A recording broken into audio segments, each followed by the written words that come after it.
वालेकुम जी। अच्छा, आज फाइनल था जी T20 का, पाकिस्तान का और इंग्लैंड का। पाकिस्तान वो हार गया एक ओवर पहले।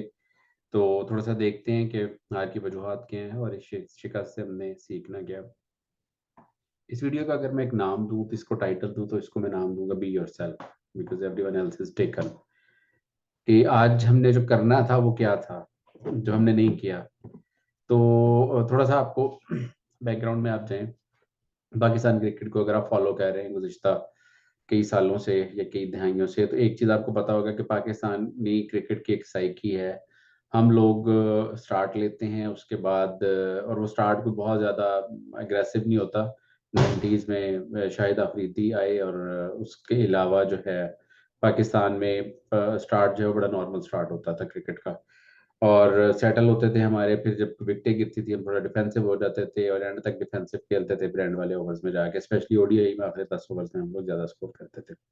T20 में भी हमने तकरीबन इसी तरह टोटल किया। पहला आपको याद होगा, शुरू में हम T20 में 130 140 तक जाते थे, 150 के लगभग इतना स्कोर। बड़े अच्छे हमारे बॉलर्स थे। अब्दुल रजाक से हमने स्टार्ट करवाते थे, उमर गुल के आखिरी 4 ओवर होते थे, यॉर्कर्स वाले बीच में सईद अजमल और बाकी हफीज वगैरह अपने ओवर्स करवा देते थे। अच्छा, अब और पाकिस्तान की बैटिंग का वही ट्रेंड था कि जी ऊपर से हम स्टार्ट करते थे। वो कभी भी बहुत अग्रेसिव स्टार्ट हमारा नहीं रहा और उसमें विकेटें गिरती थी, हम थोड़ा डिफेंसिव हो जाते थे और एंड में आके हम जीते। आज क्या हुआ, आज हमने अपनी ही रेसिपी, हम जो बी योर सेल्फ था, हमने जो अपना आप ही दिखाना था वो हमने नहीं दिखाया आज। क्यों? ऐसा क्यों हुआ? अच्छा, इसमें एक चीज मैं आपको बताऊं, घरों में अक्सर होता क्या है, मैं बड़ी सादा सी एग्जांपल दूंगा कि आप अगर किसी क्लास में, घरों में, ऑफिसेज में, अगर आप किसी एक कुलीग को, एक बच्चे को या एक किसी को डांटे और बड़ा अग्रेसिवली डांटे, तो बाकी लोग डर जाते हैं और असल उसका मकसद भी यही होता है कि बाकी लोगों को डरा दिया जाए। यहाँ जो सब कॉन्टिनेंट की 2 टीमें थी वो इसी ड्रावे का शिकार हो गई। पाकिस्तान ऑलमोस्ट वन साइडेड जो है वो सेमीफाइनल जीता न्यूजीलैंड से। अगले दिन इंडिया प्रेशर में आ गया, उस प्रेशर की वजह से, हालांकि इंडिया का उससे कोई ताल्लुक नहीं था, लेकिन इंडिया उस प्रेशर में आ गया और उस प्रेशर में आने की वजह से इंडिया हारा। और इंडिया जिस तरह वन साइडेड हारा है उसका प्रेशर पाकिस्तान पे आ गया, क्योंकि पाकिस्तान तो एग्जैक्टली उसी टीम से खेल रहा था जिस टीम ने हराया था इंडिया को, इंग्लैंड। अच्छा, अब इसमें हमें प्रेशर लेना चाहिए था, नहीं लेना चाहिए था, पिच हमने जो है वो रीड की, नहीं रीड की। सबसे पहले मैं एक छोटा सा अपना वाक्य आपसे शेयर करता हूँ। 2007 की बात है कि मैं जॉब करता था, मैंने जॉब छोड़ी और था कि जी आईबीए से एमबीए करना है कराची से। तो एंट्री टेस्ट की तैयारी शुरू की हमने, बड़ी ज़बरदस्त किस्म की 2-3 माह हमने दिन रात एक करके 16-16 घंटे पढ़ के तैयारी की मतलब 5-6 जून था जब हमारा टेस्ट था, लाहौर सेंटर था, तो आईसीएमएपी की बिल्डिंग थी, वहां पे टेस्ट देने गया। तो वो जो एंट्री टेस्ट था वो मेरे अब तक जितने भी टेस्ट मैंने दिए हैं उसमें सबसे मुश्किल एक टेस्ट था। उस टेस्ट में एक तो आपने इंडिविजुअल हर पोर्शन में पास होना था।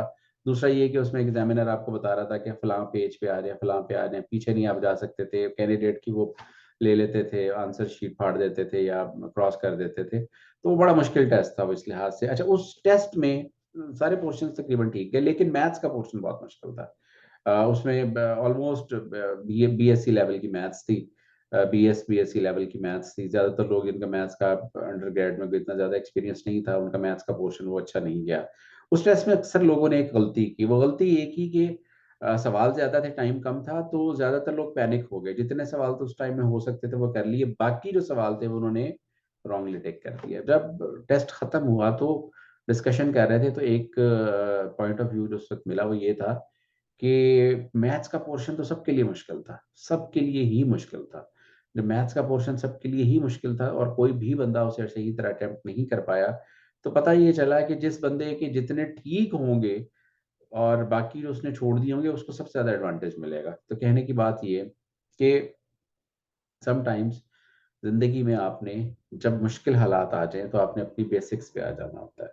जो आप जब आप अपनी बेसिक्स पे आ जाते हैं मुश्किल हालात में, तब सर्वाइवल आपका गोल चेंज हो जाता है। अब गोल की जब हम बात करते हैं तो देखें, आप एक मैच था जिसमें 434 आपके खिलाफ बनाया गया और आपने फिर 438 उसी में, मैं ऑस्ट्रेलिया साउथ अफ्रीका के मैच की बात कर रहा हूँ। ओडीआई की हिस्ट्री में इतना ज्यादा किसी ने स्कोर नहीं किए और ना ही चेज किए द सेम डे में। तो तब तो आपका गोल वाकई चेंज हो जाता है। लेकिन जब पिच पे आपके बैट पे बॉल नहीं आ रही और आप आपने अपने मुताबिक ही खेलना था, आपकी बॉलिंग इंडिया जैसी नहीं थी, आपकी बॉलिंग दुनिया की बेहतरीन बॉलिंग में से एक है। तो हमें चाहिए था कि हम वैसे ही क्रिकेट खेलते जैसे हम खेलते आए हैं। शान मसूद ने उस तरह की क्रिकेट खेलने की कोशिश की, बाबर फिर थोड़ा अग्रेसिव हो गए, फिर वो गुगली को मिसरीड कर गए, और बाकी कुछ और जो हमारे यहाँ वो हैं। तो जिंदगी में हालात जब भी मुश्किल हों, एक चीज ज़हन में रखें, उस वक्त अपना गोल चेंज कर रहे हैं। उस वक्त आपका गोल बहुत ज्यादा प्रोग्रेस का नहीं होना चाहिए। उस वक्त आपने अपनी बेसिक्स पे आ जाना है। आपने वो चीजें जो कि आपके सर्वाइवल के लिए जरूरी हैं वो करनी है।